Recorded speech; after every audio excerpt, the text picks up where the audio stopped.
Calving is a busy time of the year for cattlemen and cattlewomen. And for ranchers like Jerry Jones of Kirby, Montana, the cow is considered the factory, and this time of the year, the factory is in full production. Well, the calving's been good. The winter has been hell, to put it mildly. I bought 300 ton of hay in October, thinking that'd be enough. By about end of January, I was out of that and had to buy another 300 ton of hay just to get me by. So right now I've got a little bit left. We've had good weather right now.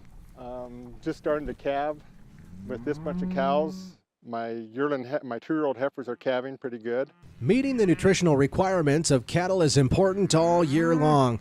But George Yost with Nutrilix says it gets amplified during calving time, especially when ranchers are still feeding hay and their cattle start to chase that new and lush green grass.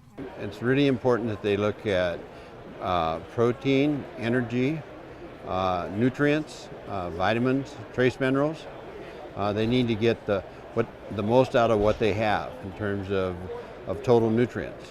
So it's been a tough winter, and so it's really important that they feed their cattle a good source of food, basically the roughage. So a lot of times they have forage, and they have to get the most out of it, help the cattle meet their nutrient requirements. As for issues that are impacting today's ranching community, Jerry Jones says the EPA's highly controversial Waters of the U.S. rule was one that grabbed his attention, and for good reason. Well, for me, I mean, there's places I'll have water running for a couple weeks, maybe a month, and here's an example right here. Ahead of me to the east, I have water that can run here. Middle of March to middle of April. That might have fallen under their jurisdiction, and they could, who knows what they could do to you. Everybody here in this whole Kirby Valley, we have water running in places, and standing water, and water that will run for a month, a couple weeks.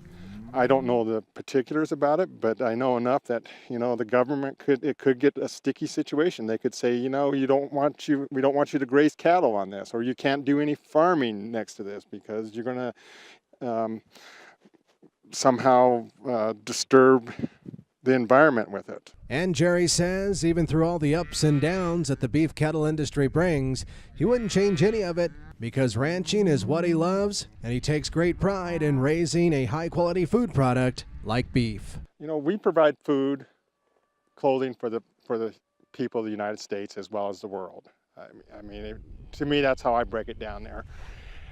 And we don't do it just to make money. We do it because we love the business. It's in our blood.